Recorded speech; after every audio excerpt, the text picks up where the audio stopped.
নগদীর গ্রাম চাঁদপুর জিপির আঞ্চলিক পঞ্চায়েত নির্বাচনে নির্দল প্রার্থী সালমা। এলাকাবাসীর অনুরোধে সোনাই আঞ্চলিক পঞ্চায়েতের অধীন নগদীর গ্রাম চাঁদপুর জিপি থেকে নির্দল প্রার্থী হিসেবে মনোনয়নপত্র জমা দিয়েছেন আত্মসহায়ক দলের সদস্য।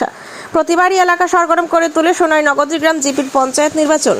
জিপি এলাকা ডিলিমিটেশনের পর নগদীর গ্রাম জিপির 5টি গ্রুপ ও চাঁদপুর জিপির 5টি গ্রুপ নিয়ে গঠিত নগদীর গ্রাম চাঁদপুর জিপিতে মোট আঞ্চলিক পঞ্চায়েত সদস্য পদে মোট 4 জন প্রার্থী মনোনয়ন জমা করেছেন। বিজেপির সুব্রনাথ, কংগ্রেসের রাকিব মজুমদার, নির্দল প্রার্থী মঞ্জুরুল হক মজুমদার এবং সালমা বেগম মজুমদার। রাকিব ও মঞ্জুরুল মজুমদার একই গোষ্ঠীর, তাদের সম্পর্ক কাকা ভাতিজা। উভয়ই বর্তমানে এলাকার রাজনৈতিক মহলে চর্চার কেন্দ্রবিন্দু। সোনাই যুব কংগ্রেসের সভাপতি রাকিব মজুমদার অন্যতম দাবিদার হিসেবে পেয়েছেন কংগ্রেসের টিকিট। এদিকে মঞ্জুরুল প্রাক্তন এপি হিসেবে এবারও নিজের দাপট দেখানো থেকে পিছিয়ে নেই। কাকা ভাতিজার নির্বাচনী লড়াইয়ে উভয়ের জয় অনিশ্চিত হতে দেখে উভয়ের পাশ থেকে দূরে সরছেন ঘনিষ্ঠরা। এদিকে বিগত নির্বাচনে মঞ্জুরুলের হয়ে নির্বাচনী প্রচার প্রসারে ন্যস্ত একাংশ যুবকের নেই পাশে। আভ্যন্তরীণ বিষয়টি স্পষ্ট হতেই ঘনিষ্ঠরা সালমা বেগম মজুমদারকে প্রার্থী হিসেবে চাইছেন। এবার মাঠে জড়ো প্রচারে ব্যস্ত সালমা।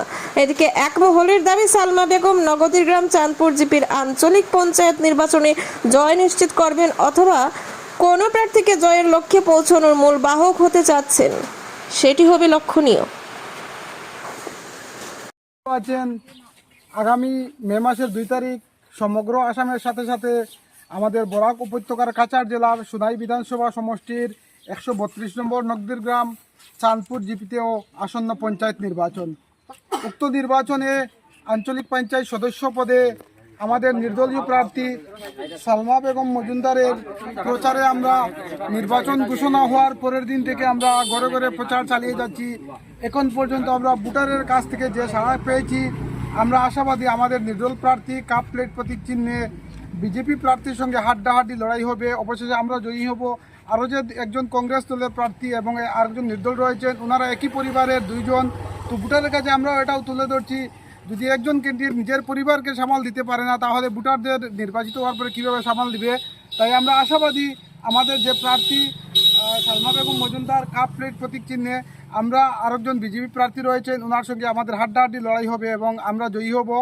আপনারা সবাই আমাদেরকে সাহায্য সহযোগিতা ও ভালোবাসা দিবেন এবং আগামী 2 তারিখ প্রত্যেকে বুথ সেন্টারে গিয়ে 4 নম্বর প্রতীক চিহ্নে আঞ্চলিক পঞ্চায়েত সদস্য পদে সালমা বেগম মজুমদারকে কাপ প্লেট প্রতীক চিহ্নে আমরা জয়ী হওয়ার একটু সুযোগ করে দিবেন এবং আপনাদের সেবায় আমরা সুযোগ দিবেন। ধন্যবাদ। গাঁও পঞ্চায়েত নির্বাচনের 132 নম্বর নগদী গ্রাম চাঁদপুর গাঁও পঞ্চায়েতের আঞ্চলিক পঞ্চায়েত নির্বাচনে নির্দল প্রার্থী আমি সালমা বেগম মজুমদার আপনাদের কাছে আবেদন করছি। আপনার সহযোগিতা ও সাহায্য কামনা করছি। সবাই কাপ প্লেট চিহ্নে ভোট দিয়া ফুল ভোটে জয়ী করবেন।